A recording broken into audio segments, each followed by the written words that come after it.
സുഹൃത്തുക്കളെ, ചേലാകർമ്മം എന്നത് ഇസ്ലാമിലെ ഒരു നിർബന്ധമായ കർമ്മമാണ്. സന്ദീപ് ഹായ്, നമസ്കാരം. സാധാരണ അതിന് സുന്നത്ത് എന്ന് പറയാറുണ്ട്, മാർഗം കഴിക്കൽ എന്ന് പറയാറുണ്ട്. ഞങ്ങളുടെയൊക്കെ നാട്ടിൽ, അതായത് പത്തനംതിട്ട, കോന്നി, തിരുവനന്തപുരം, കൊല്ലം അവിടെയൊക്കെ മാർക്ക കല്യാണം എന്ന് പറയാറുണ്ട്. പെൺകുട്ടികൾ പ്രായമാകുമ്പോഴും അതുപോലെ ഭയങ്കരമായിട്ട് ആഘോഷമായിട്ട് നടത്തും. ചിലര് പിന്നെ ഇപ്പോ അതൊന്നും പുറത്തൊന്നും പറയാറില്ല, വളരെ രഹസ്യമായിട്ട് തന്നെയാണ് ചെയ്യാറ്. അതുപോലെ തന്നെയാണ് ചേലാകർമ്മവും. ഇതിന് ഇസ്ലാമികപരമായി എന്തെങ്കിലും അടിത്തറയുണ്ടോ എന്നതാണ് നമ്മൾ പരിശോധിക്കുന്നത്. ഒറ്റ വാക്കിൽ പറഞ്ഞാൽ ഇല്ല. സുന്നത്ത് എന്ന് പറഞ്ഞാൽ ചെയ്താൽ പ്രതിഫലമുള്ളതും ചെയ്തില്ലെങ്കിൽ ശിക്ഷയില്ലാത്തതുമായ കാര്യം. അതായത് ചെയ്താൽ കൂടുതൽ ഗുണമുണ്ട്, ചെയ്തിട്ടില്ലെങ്കിൽ കുഴപ്പമില്ല. ഇതാണ് സാധാരണഗതിയിൽ സുന്നത്ത് എന്ന പദം കൊണ്ട് അർത്ഥമാക്കുന്നത്. പക്ഷേ ഈ സുന്നത്ത് സകലമാന മുസ്ലിങ്ങൾക്കും നിർബന്ധമാണ് എന്ന തരത്തിലാണ് ഇന്ന് നമ്മുടെ നാട്ടിൽ പ്രചരിപ്പിക്കപ്പെടുന്നത്. ആകെ ഇതിനെ സംബന്ധിക്കുന്ന ഒരേ ഒരു ഹദീസ് 80ാമത്തെ വയസ്സിൽ ഇബ്രാഹിം നബി കോടാലി കൊണ്ട് പരിച്ഛേദന ഏറ്റു എന്നുള്ളൊരു ഒറ്റ ഹദീസ് മാത്രമാണ്. 80 വയസ്സൊക്കെ ആകുമ്പോഴത്തേക്കിന് കത്രികയോ കത്തിയോ ഒന്നും മതിയാവൂലായിരിക്കും. അല്ലാതെ പിന്നെ നമ്മൾ എന്ത് പറയാൻ? കോടാലി കൊണ്ട് എന്നാണ് ഹദീസിലുള്ളത്. അത് ബുഖാരി റിപ്പോർട്ട് ചെയ്യുന്ന ഒരു ഹദീസാണ്. ഇതല്ലാതെ മറ്റൊരു ഹദീസും ഇതിന് പിൻബലമില്ല. അല്ലെങ്കിൽ പിന്നെ എന്താണ് സുന്നത്ത്? പ്രവാചകന്റെ നടപടിക്രമം, പ്രവാചകന്റെ ജീവിത രീതി, അതിനും സുന്നത്ത് എന്ന് തന്നെയാ പറയാം. അത് നമ്മൾ നമ്മുടെ ജീവിതത്തിൽ പകർത്തണം. അത് കമ്പൽസറി ആണ് എന്ന് പറയുന്നത്. അങ്ങനെയാണെങ്കിൽ ഈ പ്രവാചകൻ പരിച്ഛേദന ഏറ്റതായി ഹദീസുകളിലില്ല, ഇസ്ലാമിക ചരിത്ര ഗ്രന്ഥങ്ങളിലില്ല. നബി ഇതിൽ നിന്നും രക്ഷപ്പെട്ടത് താൻ സുജൂദിലായിക്കൊണ്ടും പരിച്ഛേദന ഏൽക്കപ്പെട്ടവനായിട്ടുമാണ് ജനിച്ചത് എന്ന ഒരു ചരിത്രം പറഞ്ഞിട്ടാണ് രക്ഷപ്പെട്ടത്. ഇനി പ്രവാചകന്റെ മകൾ ഫാത്തിമ പ്രസവിച്ചത് ട്വിൻസ് ആണ്, ഹസൻ ഹുസൈൻ. അവരാരെങ്കിലും പരിച്ഛേദന ഏറ്റതായി ഇസ്ലാമിക ചരിത്രങ്ങളിൽ തെളിവുണ്ടോ? ഇല്ല. ഇനി ആരെങ്കിലും പ്രവാചകന്റെ അടുത്ത് വന്ന് ഞാൻ ഇന്നു മുതൽ മുസ്ലിമായി ജീവിക്കാൻ തീരുമാനിച്ചിരിക്കുന്നു പ്രവാചകരെ, താങ്കളിൽ നിന്നും എനിക്ക് ഇസ്ലാം സ്വീകരിക്കണമെന്ന് പറഞ്ഞിട്ട് പേരുമാറ്റുകയോ അതല്ലെങ്കിൽ സുനയുടെ അറ്റം വെട്ടുകയോ ചെയ്യുന്ന രീതി ഇസ്ലാമിക ചരിത്രങ്ങളിൽ നമുക്ക് കിട്ടില്ല. പിന്നെ ഇത് എവിടെ നിന്ന് വന്നതാണ് എന്നതാണ് വിഷയം. പുരുഷനിലെ ലൈംഗികാസക്തി കൂട്ടാനും സ്ത്രീകളിലെ ലൈംഗികാസക്തി കുറയ്ക്കുന്നതിനും വേണ്ടിയാണ് ഇങ്ങനെ ഒരു കാര്യം സാധാരണഗതിയിൽ ചെയ്തു വരുന്നത്. ചോദ്യം വന്നു, മുത്തുമോൻ, സുന്നത്ത് കഴിക്കുന്നത് ആരോഗ്യകരമാണെന്ന് ഡോക്ടർ പറയുന്നത് എങ്ങനെയാണ്? അത് ചോദ്യമാണ്. ഇപ്പോൾ ബ്രസ്റ്റ് ക്യാൻസർ വരുന്നു എന്ന് പറഞ്ഞ് എല്ലാവരും ബ്രസ്റ്റ് മുറിച്ചു മാറ്റാറില്ലല്ലോ. അത് വൃത്തിയായിട്ട് കഴുകുക, ആ രൂപത്തിൽ സംരക്ഷിക്കുക. അതല്ലാതെ ലിംഗാഗ്ര ചർമ്മത്തില് അഴുക്കിരിക്കും, അതുകൊണ്ട് ക്യാൻസർ ഉണ്ടാകും, അത് ഉണ്ടാകാതിരിക്കാൻ വേണ്ടിയിട്ട് നേരത്തെ തന്നെ അങ്ങ് മുറിച്ചു മാറ്റുന്ന രീതി ശരിയല്ലല്ലോ. ഇസ്ലാമികപരമായി ഇത് മതപരമാണ് എന്ന് അവകാശപ്പെടുന്നവർ ആ മതപരമായ അടിസ്ഥാനം കൂടി പറയണം. പ്രമാണങ്ങൾ വെച്ചിട്ട് അത് ഏത് രൂപത്തിലാണ് ഇന്ന് ഇസ്ലാമികമാകുന്നത് എന്ന് പറയണം. ഇന്ന് ഈ വിഷയം ചർച്ച ചെയ്യാൻ പ്രധാനമായിട്ടും 2 കാരണങ്ങളാണ്. ഒന്ന്, ഇന്ന് ചേലാകർമ്മത്തെ തുടർന്ന് ഒരു ചെറിയ കുഞ്ഞ് മരിച്ചിട്ടുണ്ടായിരുന്നു. ആ കുഞ്ഞ് മരിച്ച കേസിൽ 2 പേരെ അറസ്റ്റ് ചെയ്തിട്ടുണ്ട്. കാഞ്ഞാറാണ് സംഭവം. ഈ സംഭവത്തില് മരിച്ചത് 67 ദിവസം മാത്രം പ്രായമായ കുഞ്ഞ്. ഞാനൊക്കെ എൻ്റെ മോനെ 9ാമത്തെ ദിവസം ചെയ്തതാ ജനിച്ചിട്ട്. എനിക്കിന്നും ആ വേദന മാറുന്നില്ല. പരുത്തിക്കുഴിയിലുള്ള ഐഷ ഹോസ്പിറ്റലിലെ ഒരു ഫസൽ മരക്കാർ എന്ന് പറഞ്ഞൊരു ഹജ്ജ് ചെയ്ത ഡോക്ടറെ തന്നെ തിരഞ്ഞെടുത്തതാ. കുഞ്ഞിനെ മയക്കാതെ കുഞ്ഞ് കരഞ്ഞ് കരഞ്ഞ് കരഞ്ഞ് കരഞ്ഞ് കുഞ്ഞ് ബോധം കെടുന്നതിന് മുമ്പ് തന്നെ ഞാൻ ആ ഹോസ്പിറ്റലിൽ നിന്ന് ബോധം കെട്ട് എന്നെ ആംബുലൻസിൽ എടുത്തുകൊണ്ട് പോയതാ. അങ്ങനത്തെ ഒരു സാഹചര്യം എനിക്ക് ഇന്നും അത് ഓർക്കുമ്പോൾ വേദനയാണ്. പക്ഷേ അന്ന് ഉണ്ടായിരുന്ന മതബോധമല്ല ഇന്ന്. അന്ന് അതൊക്കെ ചെയ്യണം എന്ന് തന്നെയാണ് വിചാരിച്ചത്. അന്നൊരു പക്ഷെ ആ കുഞ്ഞു മരിച്ചു പോയിരുന്നെങ്കിൽ പോലും ഞാനത് പഠിച്ചോൻ എടുത്തതാണ് എന്ന് വിശ്വസിക്കുന്ന ഒരു കാലഘട്ടത്തിലായിരുന്നു അന്ന് അന്ധമായ വിശ്വാസം.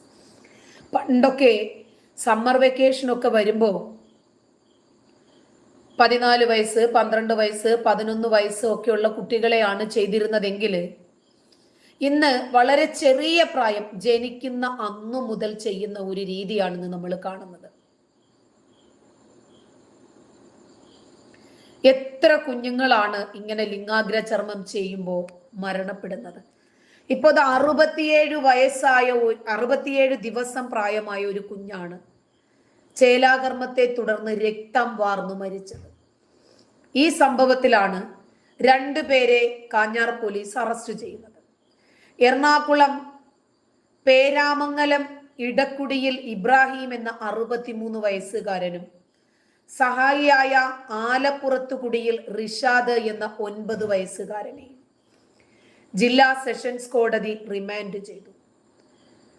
കാഞ്ഞാറിലെ ഒരു വീട്ടില് 67 ദിവസം പ്രായമുള്ള ഇരട്ട കുട്ടികളിൽ ഒരാളാണ് മരിച്ചത്. 2024 ജനുവരി 2-ാം തീയതി ആയിരുന്നു സംഭവം നടന്നത്. ഈ അഗ്രചർമ്മം നീക്കിയതിനെ തുടർന്ന് ശക്തമായ രൂപത്തിൽ രക്തസ്രാവം ഉണ്ടായി. കുഞ്ഞിനെ അടിവാടിയിലെ ഒരു ആശുപത്രിയിൽ കൊണ്ടുപോയി കാണിച്ചു. അത് കഴിഞ്ഞ് തൊടുപുഴയിലെ ഒരു സ്വകാര്യ ആശുപത്രിയിലും എത്തിച്ചു. ചികിത്സയിൽ കഴിയുമ്പോൾ തന്നെ കുഞ്ഞിന് ശ്വാസതടസ്സം ഉണ്ടാകുന്നു. അതിനെ തുടർന്ന് ഇവര് കോലഞ്ചേരി മെഡിക്കൽ കോളേജിലേക്ക് എത്തിക്കുന്നു. പക്ഷെ അപ്പോഴേക്കും വൈകിട്ട് ഏതാണ്ട് 4 മണിയോടുകൂടി ഇവർ ആശുപത്രിയിൽ എത്തിച്ചു. പക്ഷേ രക്ഷിക്കാൻ സാധിച്ചില്ല. അപ്പോഴേക്ക് തന്നെ കുഞ്ഞു മരിച്ചു. ഈ സംഭവത്തില് ആൺകുട്ടികളുടെ ചേലാകർമ്മം നിരോധിക്കണമെന്ന് ആവശ്യപ്പെട്ട് ഹൈക്കോടതിയിൽ സമർപ്പിക്കപ്പെട്ട ഹർജി തള്ളി. കാരണം മതമാണല്ലോ എതിർഭാഗത്ത് നിൽക്കുന്ന വില്ലൻ. ആ മതത്തിനെതിരെ വിധിക്കാൻ പറ്റുമോ? ഇത് ജനാധിപത്യ രാജ്യമാണ്, പറഞ്ഞിട്ട് കാര്യമില്ല. ആ ഹൈക്കോടതി വിധിക്കെതിരെ സുപ്രീം കോടതിയെ സമീപിക്കുമെന്ന് അന്ന് തന്നെ യുക്തിവാദ സംഘടനയായ നോൺ റിലീജിയസ് സിറ്റിസൺസ് എന്ന സംഘടന NRC അവര് മുന്നോട്ട് വന്നിട്ടുണ്ടായിരുന്നു. ചെറിയ കുഞ്ഞുങ്ങളുടെ അവകാശങ്ങൾ സംരക്ഷിക്കുന്നതിനും ചെറിയ പ്രായത്തിലെ അവർക്ക് തിരിച്ചറിവില്ലാത്ത പ്രായത്തിൽ അവരുടെ തലച്ചോറിലേക്ക് ഇങ്ങനെ ഒരു മതപരിവർത്തനം ഇഞ്ചക്ട് ചെയ്യപ്പെടുന്നതിനുമൊക്കെയുള്ള എതിരെയുള്ള പോരാട്ടമാണ് അതെന്നും പിന്നോട്ടില്ലെന്നും അന്ന് സംഘടന വ്യക്തമാക്കിയതാണ്. ഇതൊക്കെ ഇന്ന് സോഷ്യൽ മീഡിയ വ്യാപകമായതുകൊണ്ട് മാത്രമാണ് നമ്മൾ അറിയുന്നത്. അതുകൊണ്ടാണ് നമുക്ക് ഈ വിഷയത്തിൽ അറ്റ്ലീസ്റ്റ് നമ്മുടെ പ്രതികരണങ്ങളെങ്കിലും പങ്കുവയ്ക്കാൻ കഴിയുന്നത്. അത് ഈ സോഷ്യൽ മീഡിയ ഇല്ലാത്ത കാലഘട്ടത്തില് ഒസാമാരാണ് വീട്ടിൽ വന്ന് ഇതൊക്കെ ചെയ്തിരുന്നത്. എല്ലാ ആൺകുട്ടികളെയും നിർബന്ധിതമായി കൃത്യമായ ഇടവേളകളിൽ വൈദ്യ പരിശോധനയ്ക്ക് വിധേയരാക്കണം. ഇവർക്ക് ലിംഗാഗ്രം ഛേദിച്ചിട്ടുണ്ടോ? ഉണ്ടെങ്കിൽ ഈ കുട്ടിയുടെ സമ്മതമില്ലാതെ വളരെ ചെറിയ പ്രായത്തിലെ ഒരു പ്രത്യേകമായ മതത്തിന്റെ ചിഹ്നത്തിന് വേണ്ടി ഈ കുട്ടിയെ വികലാംഗനാക്കിയ ആളുകൾക്കെതിരെ ക്രിമിനൽ നടപടിയാണ് എടുക്കേണ്ടത്. ഞാനടക്കം പ്രതിയാകും, കാരണം എൻ്റെ കുഞ്ഞിനെയും ചെയ്തിട്ടുണ്ട്. എന്ത് മനുഷ്യത്വരാഹിത്യമാണ് ഇവർ ചെയ്യുന്നത്? യാതൊരു ദയയുമില്ലാത്ത രൂപത്തിൽ മാതൃകാപരമായി ശിക്ഷിക്കാനുള്ള സംവിധാനം ഉണ്ടാകണം. ഇത് ക്രൂരതയാണ്. ഇന്നും വളരെ പ്രായമായ ആളുകള് ഇസ്ലാം മതം സ്വീകരിച്ചാൽ ഉടനെ പൊന്നാനി കൊണ്ടുപോയിട്ട് ഈ സുനവെട്ട് പരിപാടിയുണ്ട്. ഇതൊക്കെ ഒരേ തട്ടില. നമുക്കറിയാം, സ്ത്രീകളുടെ ലൈംഗിക അവയവങ്ങളെ അശാസ്ത്രീയമായ രീതിയിൽ ഛേദിച്ച് കളയുന്ന ഒരു രീതി ഉണ്ട് എന്ന് ഇപ്പോഴിതാ ഉസ്താദുമാര് പറയുന്നു. പുരുഷന്മാരും സ്ത്രീകളും തമ്മിലുള്ള ഒരു വലിയ വ്യത്യാസം തന്നെ സ്ത്രീകളുടെ ബാഹ്യ ശരീരത്തിൽ ലൈംഗിക സുഖത്തിനു വേണ്ടി പ്രത്യേകം ഭാഗങ്ങളുണ്ട് എന്ന് ശാസ്ത്രം പറയുന്നു. പുരുഷന്മാർക്ക് മൾട്ടിപർപ്പസ് ഓർഗൻസ് ആണ് എന്ന് പറയുന്നുണ്ട്. അതിനു വേണ്ടിയുള്ള മസിൽസ് ഒക്കെ ശാസ്ത്രം പറയുന്നതാണ്. അതുകൊണ്ട് തന്നെ ഇപ്പോ സെക്ഷുവൽ സാറ്റിസ്ഫാക്ഷന് വേണ്ടിയിട്ടാണ് പുരുഷൻ അത് ചെയ്യുന്നതെന്ന് പറയുമ്പോൾ സ്ത്രീകളെ ലൈംഗികത നിയന്ത്രിക്കുന്നതിന് വേണ്ടിയാണ് ചെയ്യുന്നത് എന്നാണ് ഇസ്ലാം പഠിപ്പിക്കുന്നത്. സ്ത്രീകളുടെ ശരീരത്തിൽ അത്ര നന്നായി ലൈംഗിക ഉത്തേജനം നടക്കുന്ന ഭാഗങ്ങൾ ഉണ്ട് എന്ന് സ്ത്രീകൾക്ക് പോലും അറിയാമോ എന്ന് എനിക്കറിയില്ല. ഒരിക്കൽ പോലും ഇതിനെ സംബന്ധിച്ചിട്ട് അറിവില്ലാത്ത, അനുഭവേദ്യമല്ലാത്ത ഒരുപാട് ആളുകളെ നമുക്കറിയാം. എനിക്ക് അടുത്ത് പരിചയമുണ്ട്. അപ്പോ വെറും ഒരു കുട്ടികളെ ഉണ്ടാക്കാൻ വേണ്ടിയിട്ട് മാത്രമുള്ള ഒരു പ്രോസസ്സ് എന്ന രൂപത്തിൽ സെക്സിനെ സമീപിക്കുന്ന ആളുകളുണ്ട്. പോട്ടെ, അതിനെ സംബന്ധിച്ച് കൂടുതൽ കാര്യങ്ങൾ പറയുന്ന കാര്യമില്ല. അപ്പോ ഇവിടെ വിഷയം അതല്ലല്ലോ.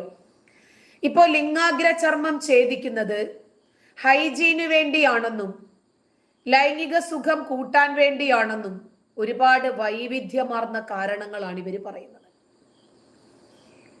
വിവാഹം ഓപ്പൺ ആയിട്ട് നടത്തുന്നു. മുമ്പൊക്കെ സുന്നത്തും ഓപ്പൺ ആയിട്ട് തന്നെയാണ് നടത്തിയിരുന്നത്, ഒരു കല്യാണം പോലെ. ഇപ്പൊ അതാരും അറിയുന്നില്ല. വളരെ ചെറിയ പ്രായത്തിൽ ജനിച്ചു വീഴുന്ന അന്നു മുതൽ തന്നെയാണ് ഇന്ന് ഇതൊക്കെ ചെയ്തു വരുന്നത്.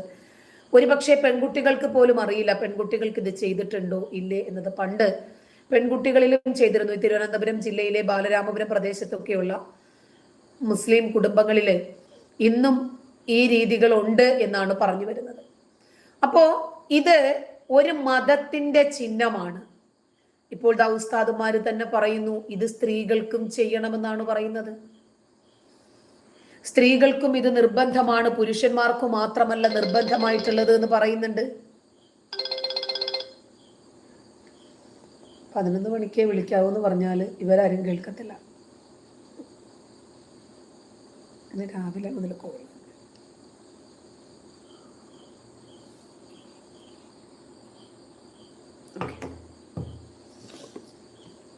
നിസാമേ, നമ്മുടെ മതം തന്നെ സെക്സ് അല്ലേ? സെക്സ് ഇസ്ലാം എന്ന് പറയുന്ന മതം, ഇതൊക്കെ ഇല്ലെങ്കിൽ എങ്ങനെയാ നമ്മുടെ മതം ഉണ്ടാകുക? സെക്സ് ഇല്ലാതെ നമ്മുടെ ഇസ്ലാം നിലനിൽക്കുവോ? ഇവിടെയും സെക്സ് തന്നെ, പരലോകത്തും സെക്സ് തന്നെ. അതല്ലേ ഇസ്ലാമിനെ ഇത്രയും പിടിച്ചു നിർത്തുന്നത്? ഈ യുദ്ധങ്ങളും കൊള്ളകളും കൊലകളും ഒക്കെ നടത്തുന്നത് എന്തിനാ? സെക്സിന് വേണ്ടിയാണ്. ഇവിടെയും അത് തന്നെ, അവിടെയും അള്ളാഹു കാത്തു വെച്ചിരിക്കുന്നത് അത് തന്നെ. അതല്ലേ നമ്മൾ സാധാരണഗതിയിൽ പഠിപ്പിക്കപ്പെടുന്നത്.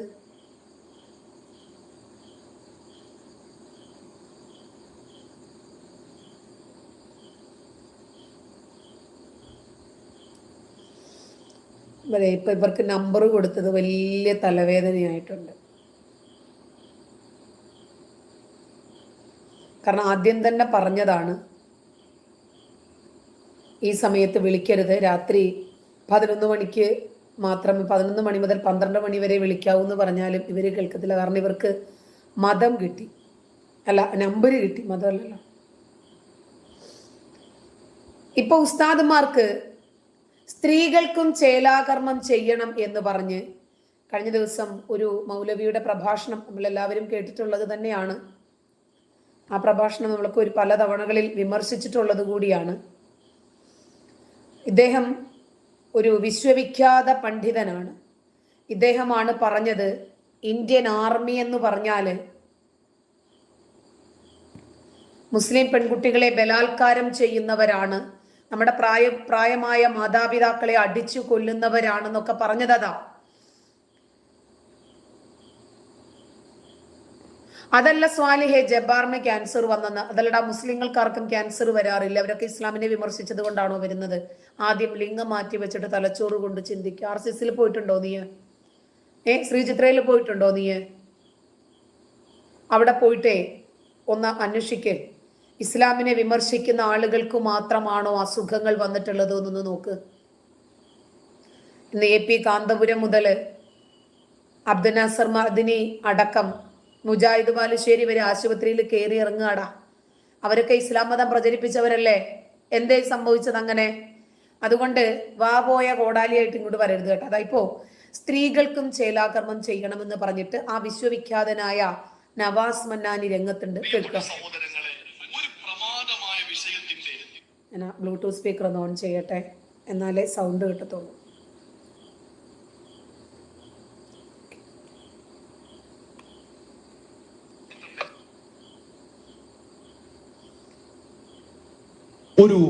നിങ്ങളോട് അതിന്റെ ഒരു പ്രമാദമായ വിഷയത്തിന്റെ നിങ്ങളോട് അതിന്റെ അതിന്റെ ചുരുളഴിച്ചു തരാൻ ഞാൻ ഉദ്ദേശിക്കുകയാണ്.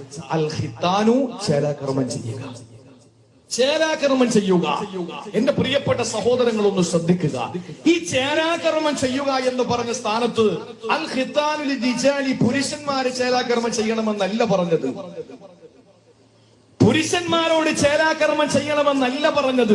മറിച്ച് അൽ ഖിത്താനു, ഈ പറഞ്ഞത് മുഴുവനും ആണിനും പെണ്ണിനും ബാധ്യത. ഇയാളുടെ വീട്ടിലുള്ള സ്ത്രീകളുടെയും ജനിക്കുന്ന പെൺകുട്ടികളുടെയും ഒക്കെ അവസ്ഥയൊന്ന് ആലോചിച്ച് നോക്കിയേ.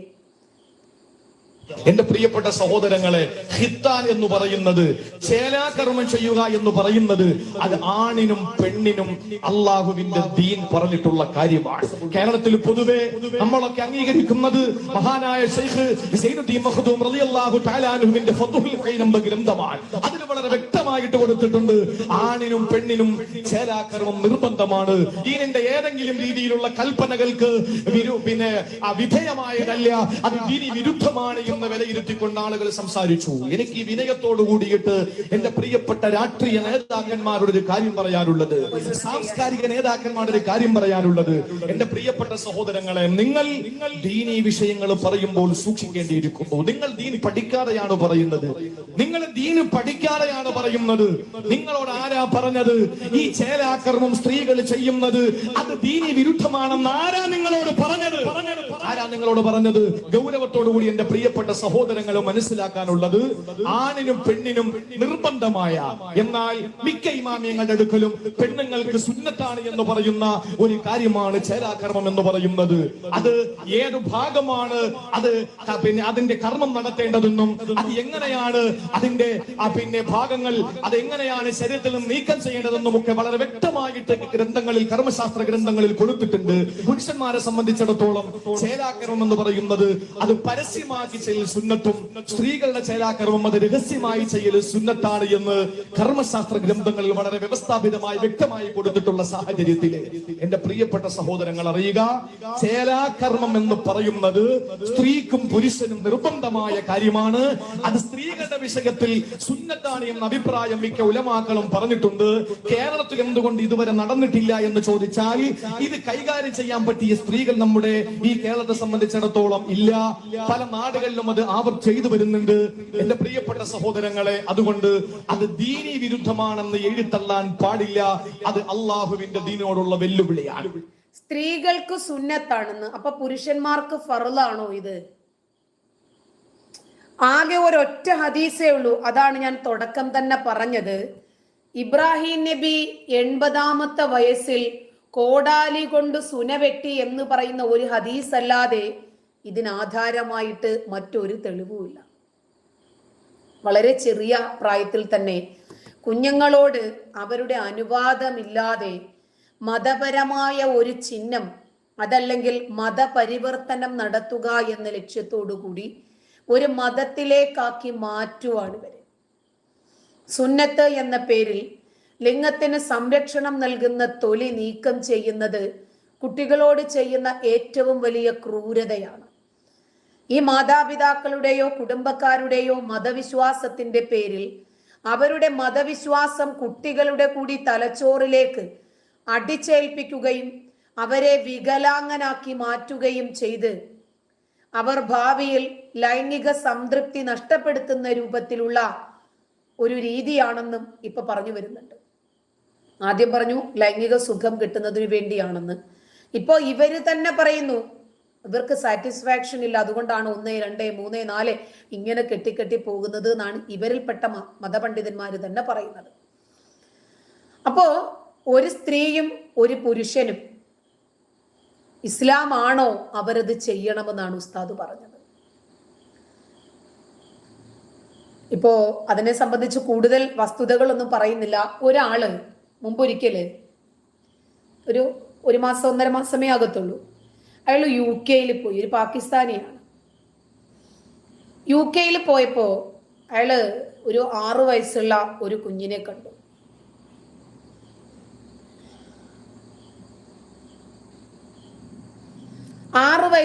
കുഞ്ഞിനെ കണ്ടു. ഉടനെ ആ കുഞ്ഞിനെ ബലാത്കാരം ചെയ്യാൻ വേണ്ടിയിട്ട് കയറി പിടിച്ചു. പാകിസ്ഥാനിയാണ്, എല്ലായിടത്തും CCTV ക്യാമറയും മറ്റുമൊക്കെ ഉണ്ടല്ലോ. അയാളെ പിടിച്ചപ്പോൾ അയാൾ പറയുകയാണ് ആദ്യം സോറി. അപ്പോ അവര് ചോദിക്കുന്നു എന്തിനാ സോറി പറഞ്ഞത്? ഇതിവിടെ നിയമവിരുദ്ധമാണ് എന്ന് എനിക്കറിയില്ലായിരുന്നു. ഞാനിവിടെ പഠിക്കാൻ വന്ന ഒരു സ്റ്റുഡന്റ് മാത്രമാണ്. ഞാൻ വന്നിട്ട് ഏതാനും ദിവസങ്ങളെ ആയിട്ടുള്ളൂ. ജയ ചോദിച്ചു ഏതാണ് ഉസ്താദ് എന്നല്ല, നവാസ് മന്നാനി. അപ്പോൾ ഞാൻ ഏതാനും ദിവസങ്ങളെ ആയിട്ടുള്ളൂ വന്നിട്ട്. അപ്പൊ സോറി പറഞ്ഞ ആ കാര്യം തീരുമോ എന്നാ ചോദ്യം. നിനക്കൊരിക്കൽ കൂടി ഒരു ചാൻസ് തന്നാൽ ആ പെൺകുട്ടിയോട് നീ ഏത് രൂപത്തിൽ ബിഹേവ് ചെയ്യുമെന്നാണ് അടുത്ത ചോദ്യം. ഇല്ല, അപ്പൊ ഞാൻ നന്നായി ചെയ്യും. അപ്പോ പോലീസുകാർ പറയുന്നു അതിന് പെൺകുട്ടിക്ക് വേറൊരു ചാൻസ് ഇല്ലല്ലോ ഇനി. നോക്കിക്കാം, ഇയാളാണ് ആ മഹാനവറുകൾ. Why would you want to do that with a 14-year-old child? I'm very sorry about it. Too late for sorries. I don't want to hear your sorries. I mean, I'm new here. I don't know much about it. Are you on a course? How long have you said that you're new here? How long have you been here? It's about around 2 months now. 2 months, okay. And you in university? Yeah. Actually in university or an online course? In university. So are you here on a education visa? Please, Simon. No. Simon, please. No. I will never. I don't care. No. I don't care. I don't care how Please, sorry please, you Simon. think you are Please, right Simon. now. Simon, I'm requesting you. Please, my What friend is- would you have done if this little girl was saying, please don't talk to me like that. Please don't do this. Please don't do that. Please. And you need to accept I'm just how much accepting- trouble you're please, in. But I will never do that again. I'm sorry. It's too late. And It's please, too late. Please. Donna. Let me just ask you this. Is this child going to get a second chance to get her mind right again? No, because of you. So you're going to stand there, lock it. No, you listen to me. No, you listen to me. I am talking. Please. Don't start crying. I will do everything. I will do this. But just please don't call them because that They have already been called, Ali. What do you not understand about that? But just I mean just as a So what you're saying is, you want us to ring the police back and say, no, don't come, it's okay. He said sorry. Simon, I'm talking. And please, Ali, you've done what you've done. You need to face the consequences. Please. I will You never need do to that. face the I will never do consequences. that. സ്വന്തം രാജ്യം എന്താണോ പഠിപ്പിക്കുന്നത് അത് തന്നെ സംസ്കാര സമ്പന്നരായ ആളുകളുടെ ഇടയിൽ സാംസ്കാരികമായി പുരോഗതിയിലേക്ക് പോയിക്കൊണ്ടിരിക്കുന്ന രാജ്യത്ത് പോയി ചെയ്താൽ ഇതല്ല ഇതിന്റെ അപ്പുറവും സംഭവിക്കും. ജയയോട് എത്ര തവണ ഞാൻ പറഞ്ഞു, നവാസ് മന്നാനി. തുടക്കത്തിൽ തന്നെ ഞാൻ ആ പുരോഹിതന്റെ പേര് പറഞ്ഞിരുന്നു. വീണ്ടും ഇടയ്ക്ക് ഇങ്ങനെ പേര് ചോദിക്കുമ്പോൾ ഒരു കാര്യം സംസാരിച്ചുകൊണ്ടിരിക്കുമ്പോൾ ബുദ്ധിമുട്ടല്ലേ അത്. അയാളുടെ പേരെന്താ എന്ന് ചോദിച്ചുകൊണ്ടിരിക്കുന്നത് നവാസ് മന്നാനി. ഇനിയും ചോദിക്കരുത്.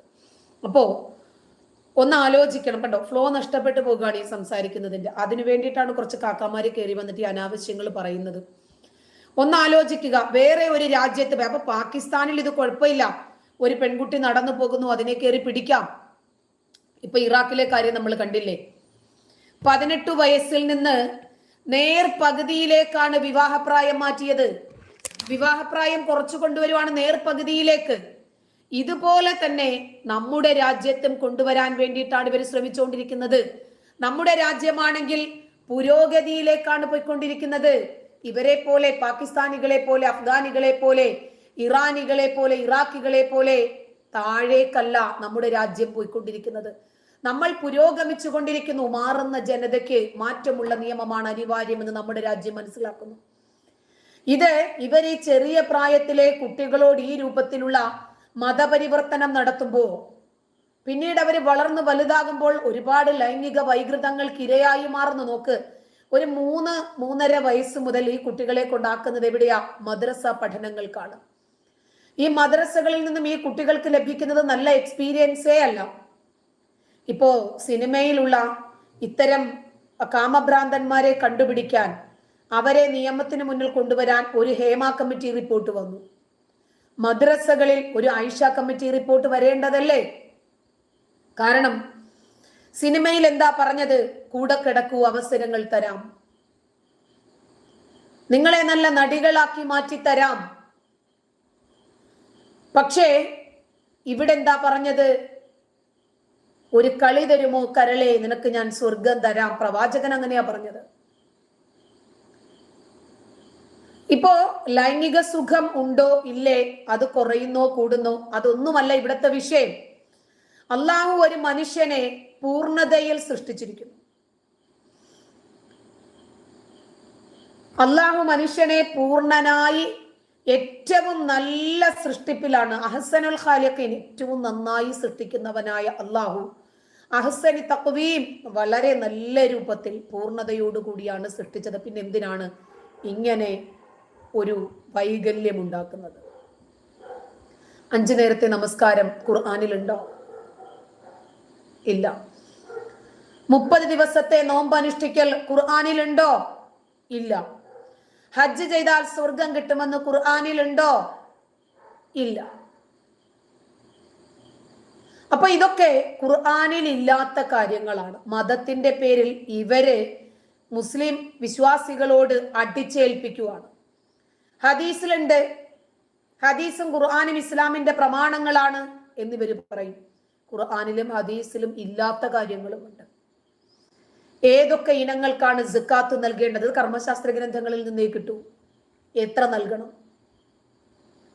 ഇപ്പോ നാണയങ്ങൾക്ക് സക്കാത്ത് നൽകണം. നമ്മൾക്ക് ഇന്ന് കറൻസി, നമ്മൾ നോട്ടാ ഉപയോഗിക്കുന്നത്, നോട്ടിന് സക്കാത്ത് ഉണ്ടോ? ഹദീസുകളിൽ നിന്ന് കിട്ടുമോ? അത് കർമ്മശാസ്ത്ര ഗ്രന്ഥങ്ങൾ തപ്പിപ്പോകേണ്ടി വരും.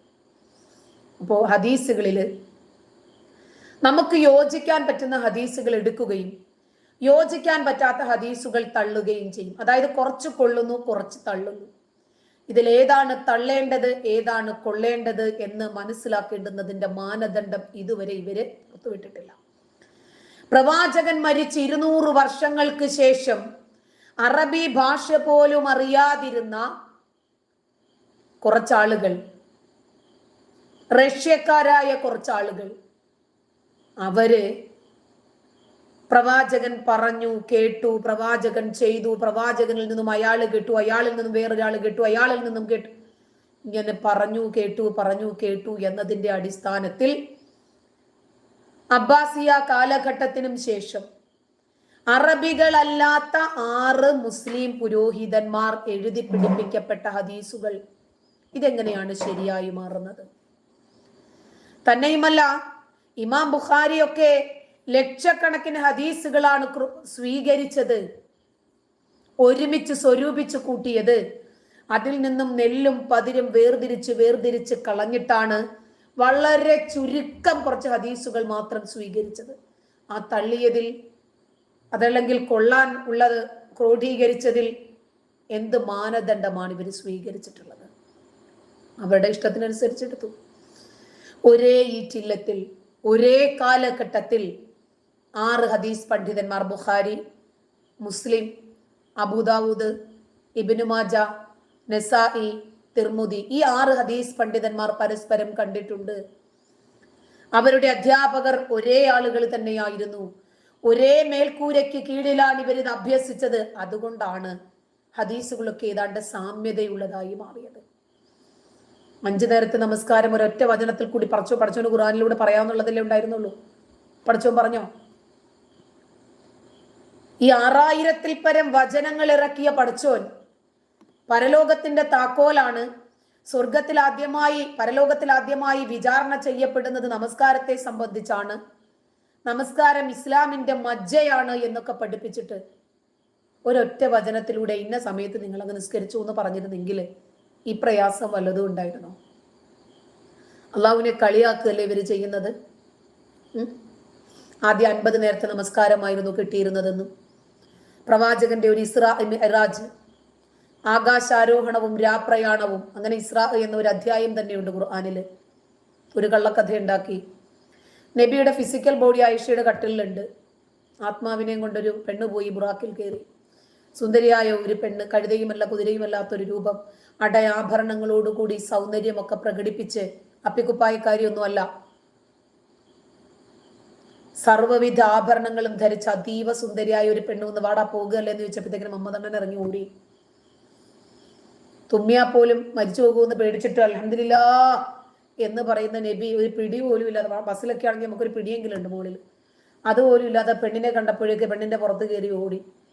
അങ്ങനെയാണ് അദ്ദേഹം 7 ആകാശവും അതുവരെ മരിച്ചുപോയ സകലമാന നബിമാരെയും ഒക്കെ കണ്ടു. ബൈത്തുൽ മഅമൂറിൽ ചാരി ഇരുന്ന് ഉറങ്ങുന്ന ഇബ്രാഹിം നബിയെ കണ്ടു എന്ന് പറയുന്നു. ആ പ്രവാചകനോട് ചരിത്രങ്ങളൊക്കെ ചോദിച്ചു കുറച്ച് മണിക്കൂറേ ഉള്ളൂ. അങ്ങനെ സ്വർഗവും നരകവും ഒക്കെ കണ്ട് മടങ്ങി വരുമ്പോഴാണ് 50 നേരത്തെ നിസ്കാരവും കിട്ടി കൊണ്ടുവരുമ്പോൾ ഇടയ്ക്ക് ജൂതപ്രവാചകൻ നിൽക്കുക. മൂസാ നബിയെ, 50 നേരത്തെ നിസ്കാരം ഒന്നും നിന്റെ സമുദായത്തിന് താങ്ങാൻ പറ്റത്തില്ലടാ, പോയിട്ടൊന്ന് കുറച്ച് തരാൻ പറ. പഠിച്ചോൻ നല്ലൊരു വ്യവസായി ആണല്ലോ. പഠിച്ചോൻ അങ്ങനെ 5 കുറച്ച് 45 ആക്കി വിട്ടു. വീണ്ടും മൂസാന് ചോദിച്ചു, എന്താ ഈ കാര്യം? 5 കുറച്ചിട്ടുണ്ട്. പോടാ, 45 മനുഷ്യന് പറ്റില്ലടാ, അവൻ അധ്വാനിച്ച് ജീവിക്കണ്ടേ, അവന് കുടുംബമില്ലേ, പോറ്റണ്ടേ, തൊഴിലെടുക്കണ്ടേ, ചുമ്മാ ഇങ്ങനെ ഉച്ചയും കുത്തി മറിഞ്ഞാൽ മാത്രം മതിയോ? അങ്ങനെ 9 വട്ടം പോയിട്ടാണ് അത്രേ 5 ആക്കി കിട്ടിയത്. ഒരു തവണ കൂടി പോയിരുന്നെങ്കിൽ ഇനി പോകേണ്ടി വരത്തില്ല, ഇങ്ങനെ ഉച്ചയും കുത്തി മറിയേണ്ടുന്ന ഒരു അവസ്ഥയും വരത്തില്ലായിരുന്നു. ഇങ്ങനെ കിട്ടിയ നിസ്കാരം, ഇതൊക്കെ വിശ്വസിക്കുന്നുണ്ടല്ലോ ഇവര്. ഇങ്ങനെ കിട്ടിയ നിസ്കാരമാണ്. ഒരു നേരം പോലും നമുക്ക് വീട്ടാതിരിക്കാൻ പറ്റില്ല എന്ന് പറഞ്ഞ് നിർമ്മല കോളേജിൽ ഞങ്ങൾക്ക് നമസ്കരിക്കണമെന്ന് പറഞ്ഞ് പിൻഭാഗം പൊക്കാൻ ഒരിടം ചോദിച്ചത്. എന്തിവരി പറയുന്നു? ഇതൊക്കെ ഇവരങ്ങ് വിശ്വസിക്കുക. പിന്നെ ഈ മതത്തിനകത്ത് നിൽക്കുമ്പോൾ നമുക്കൊന്നും അവിശ്വാസമായിട്ട് തോന്നില്ല. അങ്ങനെയാണല്ലോ, വിശ്വാസം എന്ന് പറഞ്ഞാൽ അങ്ങനെയാണ്. ഇസ്ലാമിലെ നിർബന്ധമായിട്ടുള്ള ഇത്തരം അനുഷ്ഠാന കർമ്മങ്ങളെങ്കിലും ഖുർആനിൽ പറയേണ്ടിയിരുന്നില്ലേ? ഇന്നും മുസ്ലിങ്ങൾ ഖുർആനിൽ അതുണ്ടോ ഇല്ലേന്ന് അറിയില്ല. ഇന്ന സ്വലാത്ത കാനത്ത് അലൽ മുഅ്മിനീന കിതാബൻ മൗഖൂത്ത എന്നൊരു വചനമുണ്ട്. നമസ്കാരം വിശ്വാസികൾക്ക് നിർബന്ധമായും സമയം നിർണയിക്കപ്പെട്ട നിർബന്ധ കർമ്മമാണ് എന്ന് ഖുർആൻ പറയുന്നുണ്ട്. എന്നാൽ നമസ്കാരത്തെക്കുറിച്ച് സൂചനകളുണ്ട്. സകാത്താണെങ്കിലും നോമ്പാണെങ്കിലും ഹജ്ജാണെങ്കിലും ഒക്കെ സൂചനകളുണ്ട്. ചേലാകർമ്മത്തെക്കുറിച്ച് എവിടെ പറഞ്ഞു? പ്രവാചകൻ ചെയ്തോ? പ്രവാചകന്റെ അനുചരന്മാര് ചെയ്തോ? അവരെ പിൻപറ്റിയ സ്വഹാബത്ത് ചെയ്തോ? അവരെ പിൻപറ്റിയ താബിഉകൾ ചെയ്തോ? താബിഉകൾ ചെയ്തോ? സുമ്മല്ലദീന ഖർനി സുമ്മല്ലദീന യലൗനഹും സുമ്മല്ലദീന യലൗനഹും എന്ന് അല്ലാഹു പ്രവാചകൻ പഠിപ്പിച്ചത്. എന്റെ സമുദായം ഉത്തമ സമുദായമാണ്, അവരെ പിൻപറ്റിയവരും ഉത്തമന്മാരാണ്. അവരാരെങ്കിലും ഈ സുന മുറിച്ചിട്ടുണ്ടോ?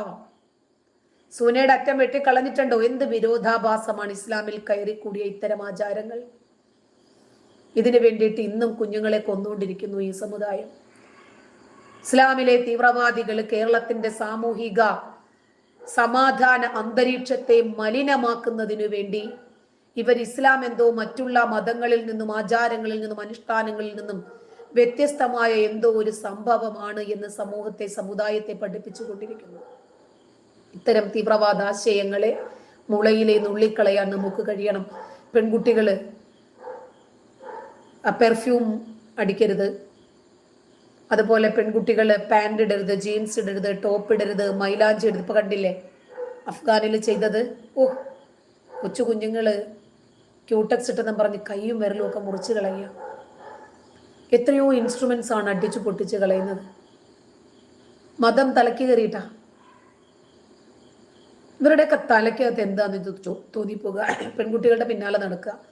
അവര് പുരുകം ഷേപ്പ് ചെയ്യുന്നുണ്ടോ? അവര് ക്യൂടെക്സ് ഇടുന്നുണ്ടോ? അവര് ലിപ്സ്റ്റിക് ഇടുന്നുണ്ടോ? ഒരുങ്ങുന്നുണ്ടോ?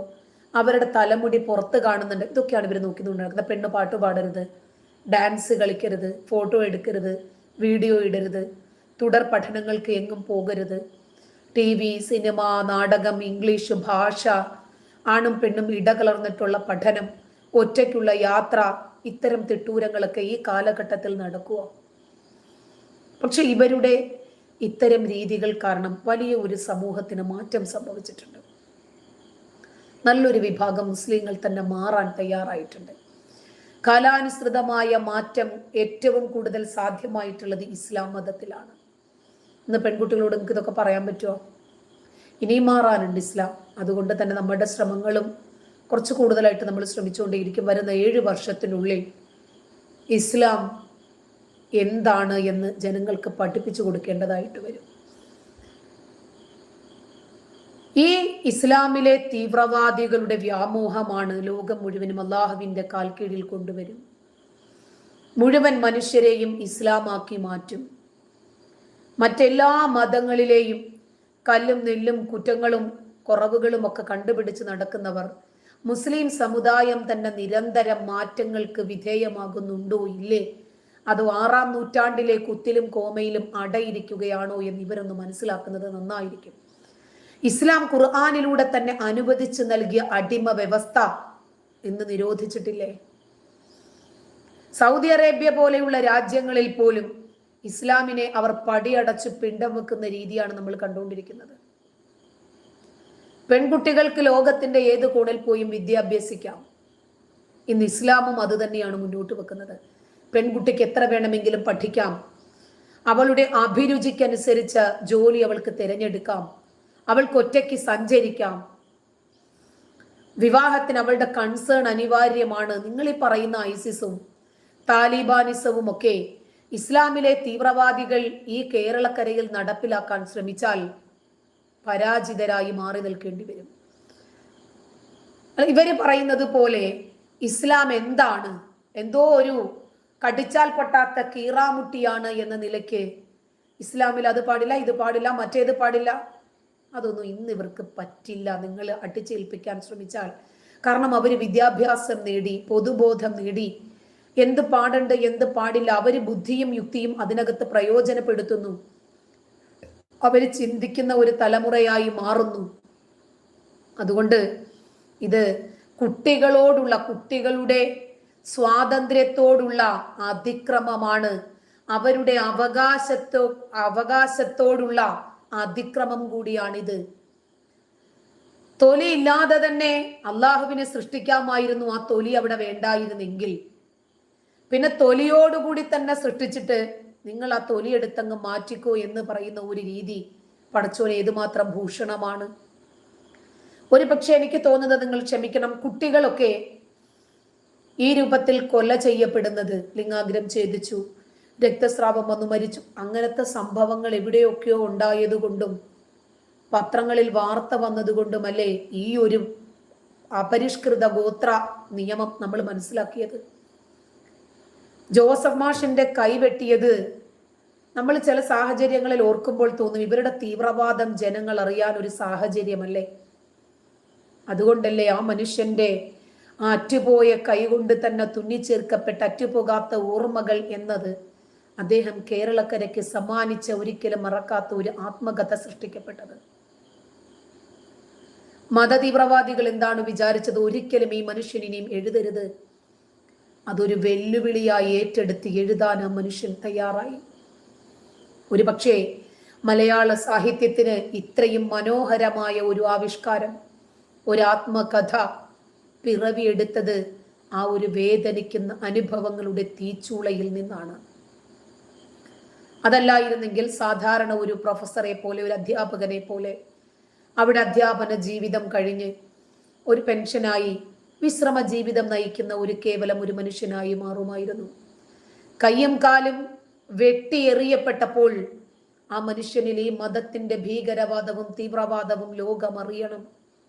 ആ ഒരു ഇൻസിഡന്റിലൂടെ ലോകം അറിയുക. ഒരിക്കലും ഒരു മനുഷ്യന്റെയും മനസ്സിൽ നിന്നും മായാത്ത ഒരു ആത്മകഥയാണ് ജോസഫ് മാഷിൻ്റെത്. ഒരു ഫീനിക്സ് പക്ഷിയെ പോലെ കയ്യും കാലും അറ്റുപോയി, ജോലി പോയി, സമൂഹവും സഭയും സ്വന്തം സമുദായവും ഒറ്റപ്പെടുത്തി, ഭാര്യ ആത്മഹത്യ ചെയ്തു, മകനെ പോലീസ് കൊണ്ടുപോയി ക്രൂരമായി പീഡിപ്പിച്ചു, പെൻഷൻ പോലും കിട്ടാത്ത സാഹചര്യം വന്നു, സകലതും നഷ്ടപ്പെട്ടു എന്ന് തോന്നിയിടത്ത് നിന്ന് ആ മനുഷ്യൻ ഉയർത്തെഴുന്നേൽക്കാൻ ശ്രമിക്കുവാണ്.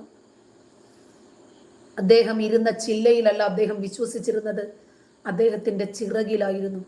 അതുകൊണ്ടാണ് ആ മനുഷ്യൻ എഴുന്നേൽക്കാൻ സാധിച്ചത്. ഈ മതത്തിൽ നന്മകളൊന്നും ഈ മതം ആഗ്രഹിക്കുന്നില്ല. ഒരു നന്മയെയും ഈ മതം പ്രോത്സാഹിപ്പിക്കുന്നുമില്ല. ഈ മതത്തിലുള്ള അപരിഷ്കൃതമായ ഇത്തരം രീതികൾ മാത്രമാണ് ഇവർ മുറുകെ പിടിച്ചു കൊണ്ട് നടക്കുന്നത്. ഖുർആൻ ശാസ്ത്ര ഗ്രന്ഥമാണ്. ഇസ്ലാം ശാസ്ത്രത്തെ പ്രോത്സാഹിപ്പിക്കുന്നുണ്ട്. ഇതുപോലെ ശാസ്ത്രം പഠിപ്പിക്കുന്ന, മാറി മാറി വരുന്ന കാലാനുസൃതമായിട്ടുള്ള മാറ്റങ്ങൾ ഉൾക്കൊള്ളുന്ന ഒരു ഗ്രന്ഥം വേറെ ഇല്ല എന്നാണ് ഇവർ പറയുന്നത്. ഒരു ചിന്ന ചോദ്യം ചോദിക്കട്ടെ. 170 കോടി മുസ്ലിങ്ങൾ അപ്രോക്സിമേറ്റ്, അതായത് ഏകദേശം ഉണ്ട് എന്നാണല്ലോ പറയപ്പെടുന്നത് ലോകത്ത്. അങ്ങനെ നോക്കുമ്പോൾ അതിൽ പകുതി പുരുഷന്മാരാണ്. 85 കോടി എടുക്കുക. എല്ലാ പുരുഷനും ലിംഗാഗ്ര ചർമ്മം ഛേദിച്ചിരിക്കണം, അതായത് സുന്നത്ത്. ഈ 85 കോടി പുരുഷന്മാർക്കും ക്യാൻസർ വരാതിരിക്കുന്നതിന് വേണ്ടിയാണ് ഇത് എന്നാണ് മതത്തിലെ ശാസ്ത്രം. ശരി, അപ്പോൾ ലോക ജനസംഖ്യയിൽ ബാക്കി 600 കോടി അവരാ മുസ്ലിങ്ങളല്ലേ? അവരെ മൊത്തം ക്യാൻസർ പേഷ്യൻ്റാ? അതിൽ പകുതി 300 കോടി എടുത്തോ, സ്ത്രീകൾ 300 കോടി, ബാക്കി 300 കോടി പുരുഷന്മാരെ എടുത്തോ. അവരൊക്കെ ആശുപത്രികളില്ല. ലിംഗാഗ്രത്തിന് ക്യാൻസർ വന്ന് പറയുന്നതിനൊരു ലോജിക്ക് വേണ്ടേ? ഇത് മുസ്ലിങ്ങൾ ചെയ്യുന്നുണ്ട്, പോട്ടെ, ഇവര് പറയും ജൂതന്മാരും ചെയ്യുന്നുണ്ടെന്ന്. ചെയ്യാത്തവര് മുഴുവനും ആശുപത്രിയിലാണോ ക്യാൻസർ ആയിട്ട്? ഇതൊന്ന് പറഞ്ഞു തന്നാ മതി. ഇവരെന്ത് വിചാരിച്ചിട്ടാണ് ഈ ശാസ്ത്രമാണെന്ന് പറഞ്ഞുകൊണ്ട് നടക്കുന്നത്? ഇസ്ലാം ശാസ്ത്ര ഗ്രന്ഥമാണ് എന്നിവർ പറയുന്നു. ശരി, ഒരു വാദഗതിക്ക് വേണ്ടിയെങ്കിലും നമുക്കിത് അംഗീകരിച്ചു കൊടുക്കാം. മനുഷ്യനെ പൂർണ്ണതയിൽ സൃഷ്ടിച്ചിരിക്കുന്ന അള്ളാഹു, അഹ്സനു തഖ്വീം, ഏറ്റവും ഉന്നതമായി ഏറ്റവും നല്ല രൂപത്തിൽ പൂർണ്ണതയിൽ സൃഷ്ടിച്ചിരിക്കുന്ന അള്ളാഹുവിന് എന്തിനാണ് ലിംഗം ഈ രൂപത്തിൽ കൊടുത്ത് സൃഷ്ടിക്കപ്പെടേണ്ട കാര്യം ഉണ്ടായിരുന്നു? അള്ളാഹു വിചാരിച്ചാൽ എന്താ പുരുഷന്മാരുടെ ലിംഗത്തിന്റെ തൊലി നീക്കം ചെയ്യാൻ പറ്റത്തില്ലായിരുന്നോ? അങ്ങനെയായിരുന്നെങ്കിൽ ഈ കുഞ്ഞുങ്ങൾ രക്തസ്രാവം വന്ന് മരിക്കുമായിരുന്നോ? അള്ളാഹുവിനെ സംബന്ധിച്ചിടത്തോളം അതല്ലാതെയും അള്ളാഹുവിന് പറ്റും. കാരണം നബിയെ സൃഷ്ടിച്ച് കഴിഞ്ഞിട്ടാണ്, നബി കുട്ടികളുമായി കളിച്ചുകൊണ്ടിരിക്കുന്ന സമയത്താണ് ജിബ്രീൽ വന്ന് നബിയെ ചാരി നിർത്തിയിട്ട് മാറു പിളർന്ന് ഹൃദയത്തിന്റെ ഭാഗത്ത് നിന്നും പൈശാചിക അംശം നീക്കം ചെയ്തു എന്ന് വിശ്വസിക്കപ്പെടുന്നത്. പിന്നെയും അത് തുന്നിക്കെട്ടി എന്നാണ് പറയുന്നത്. ശരി, അതെന്തോ ആവട്ടെ, അത് നമ്മുടെ വിഷയമല്ലല്ലോ. അങ്ങനെ വെച്ച് നോക്കുമ്പോൾ അള്ളാഹു വിചാരിച്ചാൽ തന്നെ അള്ളാഹുവിന് പറ്റില്ലായിരുന്നോ എന്നാണ് ഞാൻ ചോദിക്കുന്നത്. ഇതിന്റെ അഗ്രചർമ്മം നമുക്ക് വേണ്ട എന്ന് തീരുമാനിച്ചിരുന്നെങ്കിൽ പറ്റുമായിരുന്നല്ലോ. എന്നിട്ടും ഈ രൂപത്തിൽ സൃഷ്ടിച്ചിട്ട് എങ്ങനെയാണ് ഇത് മതത്തിന്റെ തലയിൽ വെച്ച് കെട്ടാൻ പറ്റുന്നത്? പ്രവാചകൻ ഇത് ചെയ്ത് കാണിക്കണ്ടേ? പ്രവാചകന്റെ അനുചരന്മാർ ഇത് ചെയ്ത് കാണിക്കണ്ടേ? ഇവരാരും ചെയ്യാതെ ഇത് ഞങ്ങളുടെ മതം ഇതാണ് പഠിപ്പിക്കുന്നത് എന്ന് പറഞ്ഞിട്ടാണ് ഇവരിത് പ്രചരിപ്പിക്കാൻ ശ്രമിക്കുന്നത്. ഇത് ചെയ്യാത്ത ഏത് ഇസ്ലാം മത വിശ്വാസികളുണ്ട്? ഇത് നിർബന്ധമാണ് എന്ന രൂപത്തിൽ തന്നെയാണല്ലോ ഇവർ ചെയ്തുകൊണ്ട് നടക്കുന്നത്. ഇതിപ്പോ ഒരാള് ഇസ്ലാം മതത്തിലേക്ക് വന്നാൽ അവിടെയും ഇവര് പഠിപ്പിക്കുന്നത് അത് തന്നെയാണ്. ഇത് ചെയ്യണം, ഇത് നിർബന്ധമാണ് എന്നാണ് പഠിപ്പിക്കുന്നത്. കുട്ടികളിലാണ് ഇത് നടത്തുന്നത്. അവന്റെ സമ്മതമില്ലാതെ, അവൻ അറിയാതെ, അവന് തിരിച്ചറിവാകുന്നതിനു മുമ്പ് ഇത് നടത്തുക. ഒരു മനുഷ്യന്റെ ശരീരത്തിൽ നിന്ന് അവൻ അറിയാതെ ഒരു അവയവമോ അതല്ലെങ്കിൽ സംവേദനമുള്ള ശരീരത്തിന്റെ ഏതെങ്കിലും ഒരു ഭാഗമോ ആ ഭാഗത്തിന്റെ അഗ്രമോ ഏതൊരു രൂപത്തിലാണെങ്കിലും ശരി അത് നീക്കം ചെയ്യുക. അതൊരു മതത്തിന്റെ പേരും പറഞ്ഞിട്ടാണ് 6-ാം നൂറ്റാണ്ടിൽ ഞങ്ങളുടെ മതം ഇത് പഠിപ്പിക്കുന്നു എന്ന രൂപത്തിലാണ് ഇത് ചെയ്യുന്നതെന്ന് വരുമ്പോൾ ആധുനിക ധാർമ്മിക സങ്കല്പങ്ങൾ പ്രകാരം നമുക്കിത് അംഗീകരിക്കാൻ പറ്റുന്നുണ്ടോ? കുട്ടികളുടെ ശരീരത്തിൽ അവരുടെ മനസ്സിൽ, അവരുടെ തലച്ചോറിൽ, അവരുടെ ജീവിതത്തിൽ, അവരുടെ ജീവിത രീതിയിൽ മാതാപിതാക്കളുടെ മതം ഇവരറിഞ്ഞ് തന്നെ നിർബന്ധിപ്പിച്ച് ചേർത്തു കൊടുക്കുകയാണ്. എങ്ങനെയാ നമുക്കിത് അംഗീകരിക്കാൻ പറ്റുന്നത്? മതം ഇവർക്ക് ഒരു കച്ചവട മാർഗമാണ്. കാരണം ഇതിങ്ങനെ സ്പ്രെഡായി പോണം, ബൈനറി പ്ലാൻ പോലെ. പുരോഹിതന്മാർക്കാണെങ്കിൽ ഇതൊരു ജീവിത മാർഗമാണ്. ഏതെങ്കിലും ഒരു മുസ്ലിയാർ ഈ രൂപത്തിൽ ഛർദ്ദിക്കുന്നത് കേട്ടാൽ ഉടനെ തന്നെ അതെടുത്ത് തൊള്ള തൊടാതെ വിഴുങ്ങുന്ന ഒരു വിഭാഗം ആളുകൾ, അവരെ താങ്ങിപ്പിടിച്ച് നടക്കുന്ന ആളുകൾ. ഇന്നലെ എന്നോട് ഒരു യുവാവ് സംസാരിച്ചത് നിങ്ങൾ പലരും കേട്ടിട്ടുണ്ടാവും. എന്താ അയാൾ പറഞ്ഞത്? ആ ഉസ്താദ് പറഞ്ഞു, ഈ ഉസ്താദ് പറഞ്ഞു, അബ്ദുസമദ് പൂക്കോട്ടൂര് പറഞ്ഞു, അബ്ദുസമദ് സമദാനി പറഞ്ഞു. അല്ല, നിങ്ങൾക്ക് ഇസ്ലാമിക പ്രമാണം അറിയാമോ? അല്ല, പ്രമാണം അനുസരിച്ചിട്ട് തന്നെയാണ് അവരൊക്കെ പറയുന്നത്. ഇത്രയേ ഉള്ളൂ ഇവരുടെ അറിവ് ഈ വിഷയത്തിൽ. ഇവർക്ക് ഖുർആൻ അറിയാമോ? ഇവർക്ക് ഹദീസ് അറിയാമോ? ഇസ്ലാമിക കർമ്മങ്ങൾ പ്രകാരം എന്താണ് എന്നിവർക്ക് അറിഞ്ഞിട്ടാണോ ഇവരിത് ചെയ്യുന്നത്? അല്ല. ഒരു ഉസ്താദ്, എനിക്കത് പിന്നെ എങ്ങനെ കാണിക്കണം എന്നെനിക്കറിയില്ല, കാരണം കമ്മ്യൂണിറ്റി ഗൈഡ് ലൈൻ്റെ ഓപ്പോസിറ്റ് ആയിരിക്കും. ജസ്റ്റ് ഞാനത് കാണിക്കാം. ഇതേണ്ട, ഒരു കുഞ്ഞാണ്. ഈ കുഞ്ഞിനെ വാപ്പ ഇങ്ങനെ എടുത്ത് പിടിച്ചു കൊടുക്കുകയാണ്. കുഞ്ഞിന്റെ തലയിൽ ഇങ്ങനെ ഒരു നെറുകയിൽ ഒരു വരയിടുക, കത്രിക ഇട്ടിട്ട്. ഇത് മാത്രമല്ല, ഒരു ഉസ്താദിന്റെ അടുത്ത് വന്നിട്ട് ഇവരൊക്കെ ഓരോരോ ഈത്തപ്പഴം വീതം കൊണ്ടുവരും ഉസ്താദിന്റെ അടുത്ത്.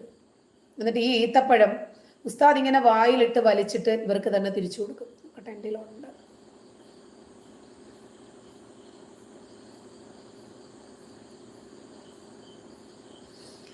ഉസ്താദിന്റെ തുപ്പലാക്കിയാക്കി ഉസ്താദ് അത് തിരിച്ചു കൊടുക്കുകയാണ്. ഉണ്ടായിരുന്നു കേട്ടോ, അപ്പം ഉണ്ടോന്നറിയില്ല. ഒരുപാട്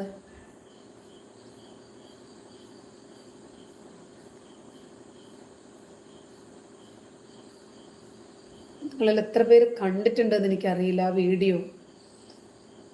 കാണില്ല.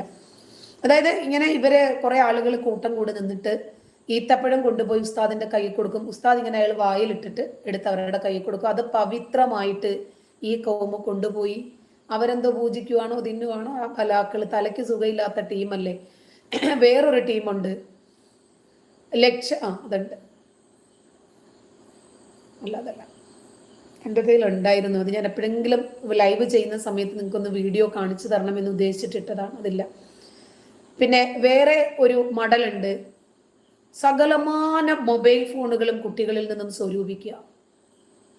എത്ര ഇൻസ്ട്രുമെന്റ്സ് ആണ് ഇവർ അടിച്ച് തകർത്തത്. അത് വേണ്ടാന്ന് അതാ നോക്കിയേ. കുട്ടികൾ കണ്ണീരോട് കൊണ്ട് ആൻഡ്രോയിഡ് ഫോണുകളാ. ഇതെല്ലാം അടിച്ചു പൊട്ടിക്കുമ്പോഴേ ഇവർ അല്ലാഹു അക്ബർ എന്നാ പറയുന്നത്. ലെവലില്ലാത്ത ടീം.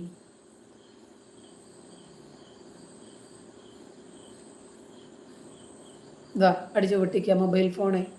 കുട്ടി ഹൃദയം പൊടിഞ്ഞാണ് കൊണ്ട് കൊടുക്കുന്നത് മൊബൈൽ ഫോൺ.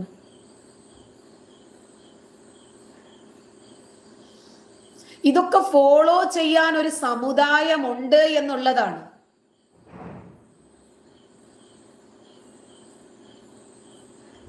ഉസ്താദ് തുപ്പി കൊടുക്കുന്നതും തൂറി കൊടുക്കുന്നതും ഒക്കെ ഇവന്മാർക്ക് അമൃത. എന്തിനായിരിക്കും 10,000 പണം കൊടുത്ത് ഫോണ് വാങ്ങിക്കുക, കുട്ടികൾ കണ്ണീരോടുകൂടി അത് അടിച്ചു പൊട്ടിക്കുന്ന ദൃശ്യം. ഇതുകൊണ്ടൊന്നും തീർന്നിട്ടില്ല കേട്ടോ. നമ്മുടെ മതം എല്ലാത്തിനേക്കാൾ കേമപ്പെട്ടതാ. പുതിയൊരു അവതാരം നോക്കോ. അവനങ്ങ് പ്രാന്തളകും ഇടയ്ക്ക്.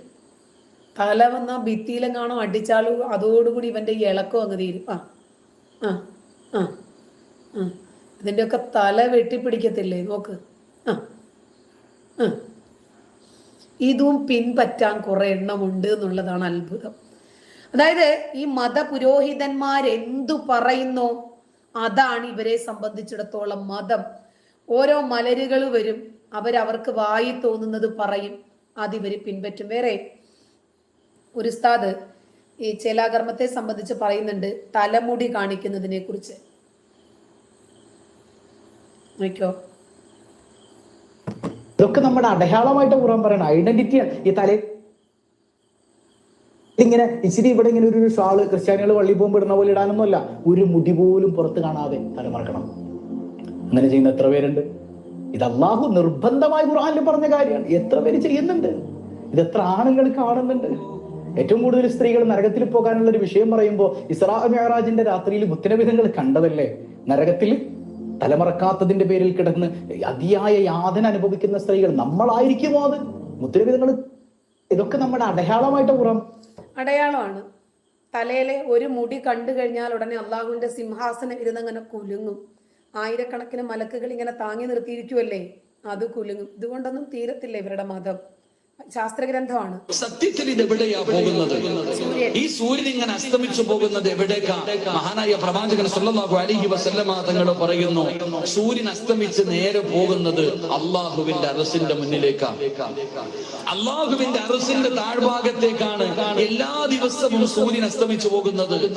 അള്ളാഹുവിന്റെ അറസിന്റെ താഴ്ഭാഗത്ത് പോയിട്ട് ആ സൂര്യൻ അള്ളാഹുവിന്റെ മുന്നിൽ സുജൂദിൽ കിടക്കുമെന്ന് ആദരവായ പ്രവാചകൻ നബി മുഹമ്മദ് മുസ്തഫ എല്ലാ ദിവസവും വൈകുന്നേരം ഈ സൂര്യൻ ഇങ്ങനെ അസ്തമിച്ച് ആ സൂര്യൻ അള്ളാഹുവിന്റെ അറസിന്റെ താഴെ പോയിട്ട് റബ്ബിന്റെ മുന്നിൽ സുജൂദിൽ കിടക്കാം. അള്ളാഹുവിന്റെ മുന്നിൽ പോയി സുജൂദിൽ കിടക്കുന്നു. അവസാനം അള്ളാഹു സുബ്ഹാനഹു വ തആല അവിടുന്ന് പറഞ്ഞു വിടുമ്പോഴാ പിറ്റേ ദിവസം രാവിലെ ആ സൂര്യൻ വന്ന് ഉദിച്ച് നമുക്ക് പ്രകാശം തരുന്നത് എന്ന് മഹാനായ നബിയിന റസൂലുള്ളാഹി സ്വല്ലല്ലാഹു അലൈഹി വസല്ലം. സൂര്യനെ അള്ളാഹുവിന്റെ അർശിന്റെ താഴെ പോയി കിടക്കുക. വേറെ ഒരു ഉസ്താദ് പറയാണ്, അതെ, ജിബ്രീല് ചിറകുകൊണ്ട് ചന്ദ്രനിലൊന്ന് അടിച്ചു, അതുകൊണ്ടാണ് ചന്ദ്രന്റെ ശോഭ കുറച്ച് കുറഞ്ഞത്. സൂര്യനിലേക്ക് അടിക്കാൻ പോയപ്പോൾ ചിലപ്പോൾ കരിഞ്ഞു പോയി കാണും. ഇതുകൊണ്ടൊന്നും അതാ ഞാൻ പറഞ്ഞത്, കുറെ മതപുരോഹിതന്മാര് ഛർദിച്ചു വയ്ക്കും. അത് എന്താണെന്നൊന്നും അറിയില്ല, എടുത്തങ്ങ് വിഴുങ്ങും.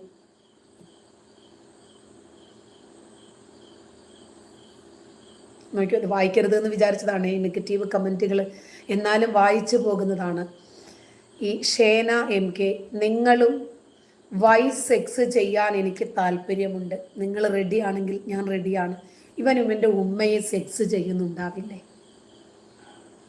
ഉണ്ടാവില്ലേ? നിങ്ങളൊന്ന് ആലോചിച്ച് പറയും. ഇവൻ്റെ പെങ്ങളെ ഇവൻ വിടുവോ? ഇവൻ്റെ മകൾ ഒരു 6-7 വയസ്സായ കുഞ്ഞാണെങ്കിൽ ഉറപ്പായിട്ടും ഇവൻ ആ കുഞ്ഞിനെയും ചെയ്യുന്നുണ്ടാവില്ലേ? അതുകൊണ്ടാണ് ആരാന്റെ മകളെയും പെങ്ങളെയും ഉമ്മയെയും കാണുമ്പോൾ ഇവർക്ക് ഇങ്ങനെ തോന്നുന്നത് 100 വട്ടം ഉണ്ടാകും. കാരണം മലപ്പുറത്ത് പെരിന്തൽമണ്ണയിൽ ഒരു മനുഷ്യൻ ഗൾഫിൽ നിന്ന് വന്നു. ഇയാൾ ഗൾഫിൽ നിന്ന് വന്നതിന് ശേഷം ഇയാളുടെ 8ാം ക്ലാസ്സിൽ പഠിക്കുന്ന 13 വയസ്സുള്ള കുട്ടി മുറി തുറക്കുന്നില്ല. ഉമ്മ ഇപ്പോഴും നിങ്ങൾക്ക് കിട്ടും യൂട്യൂബിൽ, അത് പുറത്തു പോയി നിന്ന് ഉമ്മയാണ് എന്ന് പറഞ്ഞാൽ മാത്രമേ ആ കുഞ്ഞു വാതിൽ തുറക്കുന്നുള്ളൂ. പിന്നെ ഓൺലൈൻ ക്ലാസ്, കൊറോണ കാലമാണ്, കുഞ്ഞ് ശ്രദ്ധിക്കുന്നില്ല. അങ്ങനെ വന്നപ്പോൾ പേരൻസിനെ വിളിപ്പിച്ചു അധ്യാപകർ. അങ്ങനെ പോയി കുഞ്ഞിനെ കൗൺസിലിങ്ങിന് വിധേയമാക്കിയപ്പോഴാണ് മനസ്സിലാകുന്നത് ഈ കുഞ്ഞ് ഗർഭിണിയാണ്. വാപ്പ കാരണം. കുഞ്ഞിന് മുറിക്കകത്ത് നിന്ന് കുളിക്കാൻ പറ്റുന്നില്ല, തുണി മാറാൻ പറ്റുന്നില്ല. ഉടനെ തന്നെ ഈ വാപ്പയെ പിടിക്കാൻ, വാപ്പ അടുത്ത മാസം 2-ാം തീയതി ഗൾഫിലേക്ക് പോകും, അതിനു മുമ്പ് അയാളെ പിടിക്കണമെന്ന് പറഞ്ഞിട്ട് ഭാര്യ പോകുക കംപ്ലൈൻറ്റുമായിട്ട്. അയാളെ പിടിച്ചില്ല പോലീസ്. എന്നിട്ട് അയാൾ ഈ കുട്ടിയെ പറഞ്ഞ് ഭീഷണിപ്പെടുത്തിയത്, നീ ഇത് പുറത്ത് പറഞ്ഞാൽ ചെറിയൊരു ബേബിയുണ്ട്, ബേബിയെയും ഉമ്മയെയും ഞാൻ കൊല്ലുമെന്ന് പറഞ്ഞിട്ടായിരുന്നു. സ്വന്തം വീട്ടിനകത്തുവരെ ഇങ്ങനെ ചെയ്യുന്ന ആളുകൾ എനിക്ക് ഒരുപാട് പേരെ അറിയാം. പെങ്ങന്മാര് മുറ്റമടിച്ചുകൊണ്ട് നിൽക്കുമ്പോൾ തുണി കുറച്ചിങ്ങനെ താഴോട്ട് വരുമല്ലോ, അത് കാണാൻ വേണ്ടിയിട്ട് ഉമ്മറത്ത് വന്നിരിക്കുന്ന ആങ്ങളമാരെ എനിക്കറിയാം. എനിക്കുണ്ടായിരുന്നു 5 ആങ്ങളമാര്. ഞങ്ങളൊന്നും ആ രൂപത്തിൽ വളർന്നവരല്ല. അങ്ങനെയുള്ള ആളുകൾ ഉണ്ട് എന്ന് ഞാൻ പറയാം. നല്ല വാപ്പാമാര് വളർത്തിയാൽ, നല്ല ഉമ്മാമാര് പ്രസവിച്ച് നല്ല ശിക്ഷണത്തിൽ വളർത്തിയാൽ അങ്ങനെയൊന്നും വരില്ല. ഇത് ആങ്ങളെയാണ്, ഇത് പെങ്ങളാണ്, ഇത് ഉമ്മയാണ്. ഉമ്മയുടെ പ്രായമുള്ള എല്ലാ സ്ത്രീകളെയും നിങ്ങൾ മാനിക്കണം. അതൊക്കെ പഠിപ്പിച്ച പ്രശ്നമൊന്നുമില്ല. എൻ്റെ ആങ്ങളമാരിപ്പോഴും മാമാടെ ഭാര്യമാരെ കണ്ടാൽ വളരെ അനുഭാവപൂർവ്വം പോയി നിൽക്കും. എൻ്റെ വീട്ടിലൊന്നുമുള്ള ആളുകൾ മുണ്ട് പോലും മടക്കി വീട്ടിനകത്ത് കൊടുക്കില്ല. ഒരുപാട് പെങ്ങന്മാരുടെ കൂടെ വളർന്നതാണ്. അത് അവർക്കറിയാം.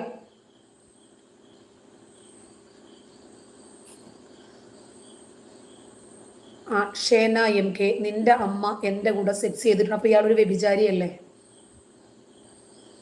യഥാർത്ഥ മുഹമ്മദീയനല്ലേ ഇവനെന്ന് ആലോചിച്ച് നോക്കിയേ.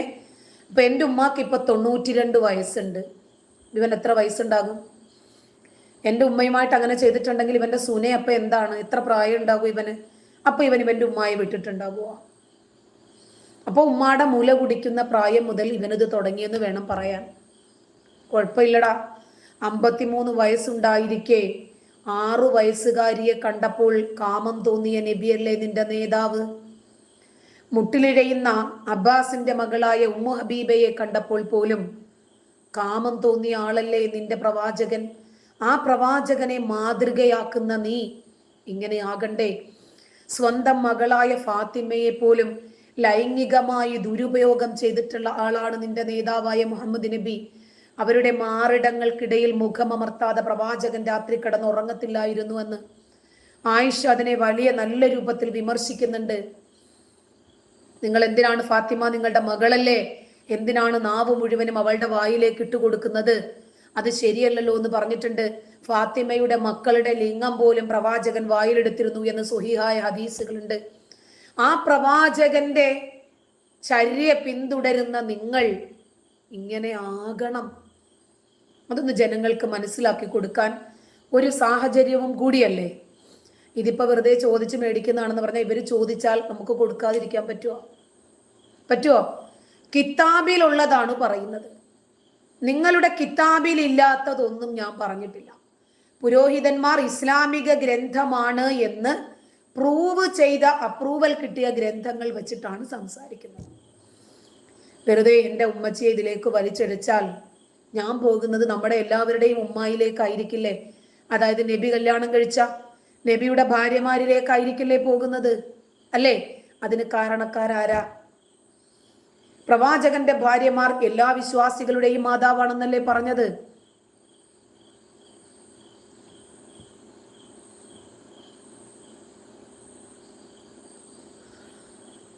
ഇവിടെ സദ്ദാം ഹുസൈൻ വന്നിട്ട് വിക്ടറി നിനക്ക് എന്തറിയാം, ഇസ്ലാമിനെ കുറിച്ച് ഇവൾ പറയുന്നത് സത്യമാണോ? ഒരിക്കലുമല്ല. എന്നൊരു കാര്യം ചെയ്യും. സദ്ദാം ഹുസൈൻ ഞാൻ ഇന്ന് രാത്രി 11 മണിക്ക് ഒരു ചാൻസ് തരാൻ ലൈവിൽ വരുന്നുണ്ട്. ഫോൺ കോളിലൂടെ നമ്പറും തരാം. ഞാൻ പറഞ്ഞതിലെ തെറ്റും ശരിയും എന്നെ ഒന്ന് മനസ്സിലാക്കിയത് അതുവഴി ഒരുപാട് ആളുകൾ ഇത് മനസ്സിലാക്കുമല്ലോ. എന്തായിരുന്നാലും ഒരു 25,000 ആളുകളിലേക്കെങ്കിലും ഒരു 10 മണിക്കൂർ കൊണ്ട് എൻ്റെ ലൈവുകൾ എത്തുന്നുണ്ട്. അത്രയും ആളുകൾക്കെങ്കിലും കാര്യം മനസ്സിലാക്കി കൊടുക്കാൻ നിനക്ക് പറ്റില്ലേ? അതുകൊണ്ട് സദ്ദാം ഹുസൈൻ 11 മണിക്ക് വിളിക്കുക, എനിക്ക് സംഭവിച്ച തെറ്റുകളൊന്ന് ബോധ്യപ്പെടുത്തിത്താ. അതല്ലേ നല്ലത്? ശരി, സദ്ദാം ഹുസൈൻ രാത്രി 11 മണിക്ക് വരൂ ലൈവിൽ, എൻ്റെ തെറ്റുകൾ തിരുത്തി തരൂ. ഇസ്ലാമിന്റെ പ്രമാണം എന്തല്ല എന്ന വിഷയത്തെ സംബന്ധിച്ച് ഇന്ന് രാത്രി 11 മണിക്ക് ലൈവ് ഉണ്ട്. ഡിക്ലെയർ ചെയ്തിട്ടില്ല. നമ്പർ ഞാൻ കമ്മ്യൂണിറ്റിയിൽ ഇട്ടിട്ടുണ്ടായിരുന്നു. ശരി, ഇന്നിപ്പോൾ ഞാൻ ഒന്നും കൂടി ഇടും കമ്മ്യൂണിറ്റിയിൽ. തീർച്ചയായിട്ടും സദ്ദാമ് വരൂ, നമുക്ക് സംസാരിക്കാം. ബാച്ചി ഡിബേറ്റിന് വിളിക്കുന്ന രീതിയാണ് ഈ കേൾക്കുന്നത്. പോടാ, ആദ്യം ഇസ്ലാമിലെ ഗ്രന്ഥങ്ങളെ കുറിച്ച് മനസ്സിലാക്കിയിട്ട് വാച്ചല്ലേ. അപ്പോ ഓക്കെ, നമുക്കിനിയും രാത്രി 11 മണിക്ക് ലൈവിൽ കാണും. നന്ദി.